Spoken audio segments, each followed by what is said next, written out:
सारा प्रणाम। सहारा से जुड़े हुए सभी साथियों का एक बार फिर से यथार्थ पर हार्दिक अभिनंदन, स्वागत है। और करोड़ों निवेशकों का एक बार फिर से आभार, स्वागत, अभिनंदन। साथियों, आज का जो वीडियो का टाइटल है उसको देखकर बहुत सारे लोग हैरान हो जाएंगे, क्योंकि कुछ लोगों से बात करने के बाद जो बहुत ही विश्वास पात्र हैं सहारा के, उनके माध्यम से ये सूचना मिला है। और उसमें कितना सच्चाई है ये तो वक्त आएगा तभी पता चलेगा, लेकिन सच्चाई या बात जो हुआ है उसके माध्यम से आपको सहर्ष अवगत कराना है कि मार्च के लगभग आते आते सहारा के नए चेयरमैन का चुनाव या नियुक्ति हो जाएगी। क्योंकि ऐसा सुनने में आ रहा है कि जनवरी के माह में जो सुप्रीम कोर्ट का सुनवाई जो होने वाला है, उससे सहारा और सेबी का जो विवाद बरसों से जो लटका चला आ रहा था उसका अंत हो जाएगा। क्योंकि सहारा और सेबी का विवाद इतने दिनों तक खिंचने का केवल एक ही कारण रहा है कि सहारा ने सुप्रीम कोर्ट के जो आदेश 2012 में हुए थे उसकी पूर्ति नहीं की थी। 24,000 के समथिंग जो अमाउंट जमा कराने का था वो पूरा नहीं किया था। इसी की वजह से सुप्रीम कोर्ट ने किसी भी प्रकार से सहारा को कोई राहत नहीं दी थी। लेकिन ऐसा सुनने में आ रहा है कि जनवरी के माह में सुप्रीम कोर्ट से सहारा को बहुत बड़ा राहत मिल जाएगा। क्योंकि अडानी के माध्यम से जो भी डील हुआ है उसमें 9,000 करोड़ के लगभग का जो अमाउंट है वो सबसे पहले जमा होगा। उस जमा को करते ही, यानी कि 9,000 करोड़ रुपए को जमा करते ही सहारा के ऊपर जो लगा हुआ प्रतिबंध है वो समाप्त हो जाएगा। और जैसे ही ये 9,000 करोड़ रुपए जो जमा होगा उसके बाद जो भी सहारा की जो मुश्किलें हैं वो धीरे धीरे आसान होती चली जाएंगी।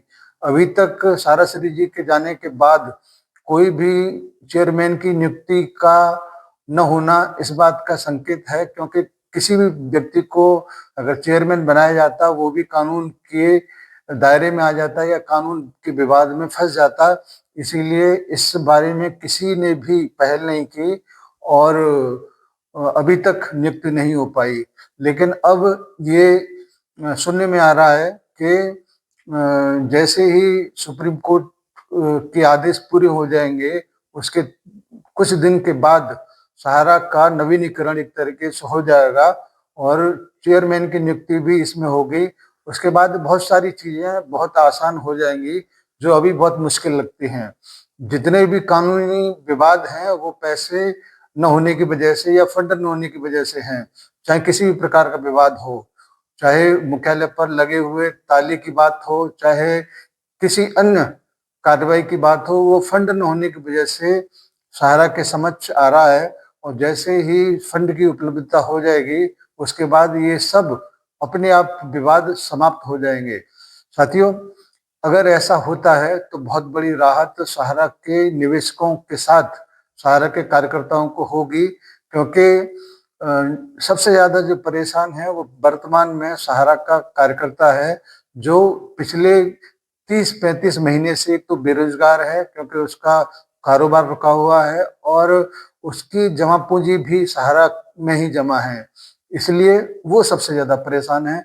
सहारा का निवेशक तो निश्चित रूप से उसका जो जमा पूंजी है वो उसको न मिलने की वजह से परेशान है, लेकिन सहारा का कार्यकर्ता अपना निवेश भी और कारोबार भी और रोजगार भी सब कुछ एक तरीके से शून्य कर बैठा है। इसी वजह से वो सबसे ज्यादा परेशानी में है। लेकिन ये सब परेशानी के दौर कुछ समय के बाद अपने आप समाप्त होंगे, क्योंकि सहारा का जब नवीनीकरण या एक तरीके से सहारा के चेयरमैन की जब नियुक्ति हो जाएगी तो पूरा कंट्रोल भी सहारा के हाथ में हो जाएगा। तो निश्चित रूप से जो समस्याएं हैं वो ऑटोमेटिक समाप्त हो जाएंगी। अब इसमें कितना सच्चाई होगा ये तो आने वाला समय ही बताएगा, क्योंकि लोगों के माध्यम से जो भी वार्ता होता है उसमें वो जो लोग कहीं न कहीं से सुनते हैं, उसी को ही हम लोगों के पास तक पहुँचाने का प्रयास करते हैं। लेकिन जब धरातल पे कोई चीज़ आती है, तभी सच्चाई का पता चलता है। साथियों, आज का जो वीडियो है इतना महत्वपूर्ण है, इसको अपने कार्यकर्ताओं तक ज़रूर पहुँचाएँ, जिससे उनके जो हौसले टूट रहे हैं, उस हौसले को बनाए रखने में थोड़ी-सी मदद मिले। क्योंकि जब तक सहारा के कार्यकर्ता थोड़ी-सी संजीवनी उनको नहीं मिलेगी, तब तक वो निश्चित रूप से निराश होते रहेंगे। अब जो सुनवाई है उसका महत्व और ज़्यादा बढ़ जाता है, जो कि जनवरी के माह में होने वाला है, और जैसे ही उसके बारे में कोई सूचना, कोई खबर हम लोगों के पास तक आएगी, आपके पास, आपके बीच पहुँचाने का काम हम ज़रूर करेंगे। ऐसी ही छोटी-छोटी जो अपडेट हैं, उसको लेने के लिए हम लोग कितना प्रयास करते हैं, कितना मेहनत करते हैं, उसको शब्दों में बयान नहीं किया जा सकता। लेकिन फिर भी हम लोग कोशिश करते हैं कि आपके बीच कुछ चीज़ें, कुछ सूचना, कुछ खबर ऐसी ज़रूर दें, जिससे कि आपके टूटे हुए हौसले फिर दोबारा से आसमान की बुलंदियों को छुएँ।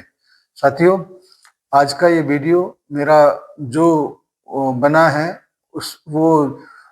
अपने कुछ विश्वास पात्र लोगों की वार्ता के आधार पर बना हुआ है, और उसमें कितनी सच्चाई होगी ये तो आने वाला वक्त बताएगा।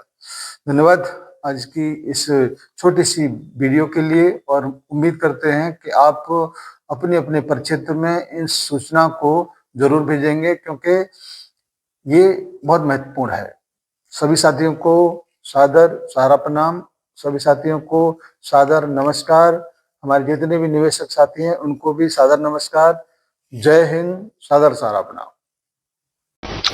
शुरुआत तो ये पूरी कहानी 2005 से हुई। एक बड़ी लंबी कहानी, लंबी मतलब शॉर्ट में। अगर हम गलत नहीं हैं तो वो आपका पत्र जो आपने राष्ट्रपति उस वक्त के लिखा था, क्या ये वही कहानी है? कुछ अभी वो नई एक बात नहीं शुरू करो तो अच्छा है। अभी ऐसे ही बहुत कुछ लड़ाई चल रही है, और एक नया फ्रंट ओपन हो जाएगा, कभी उस बात को भी हम सामने लाएंगे। लेकिन क्या आपको लगता है सुब्रत रॉय जी कि वो जो आपका खत लिखना था, वो उसका बदला आपसे कई चीज मिल गया इसमें। 2005 से शुरू हुआ रिजर्व बैंक में, सेबी में कुछ नहीं था उस समय जी।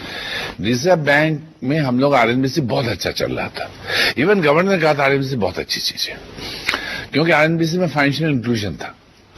हम लोग गरीब लोग, मतलब बहुत अच्छा योजना था, बहुत अच्छी तरह चल रही थी। 2008 में लाके इन लोगों ने हमें बड़ा गलत तरीके से, एकदम फिल्मी तरीके से प्रोहिबिशन ऑर्डर डाल दिया। प्रोहिबिट ऑर्डर मतलब पूरे हिंदुस्तान में फैला, मतलब मीडिया में जाता है, और ये होता है जब तुरंत बंद करो सबका पेमेंट कर दो, ये होता है प्रोहिबिट ऑर्डर। हम गए हाईकोर्ट ने तुरंत हमको सपोर्ट किया, और बल्कि एक स्ट्रिक्चर दे दिया आरबीआई को, ये गलत करे, हाई हैंडेडनेस आपका। ये भाग के नेक्स्ट डे सुप्रीम कोर्ट हमको सपोर्ट कर दिया, तो उनको प्रोहिबिट ऑर्डर विथड्रॉ करना पड़ा।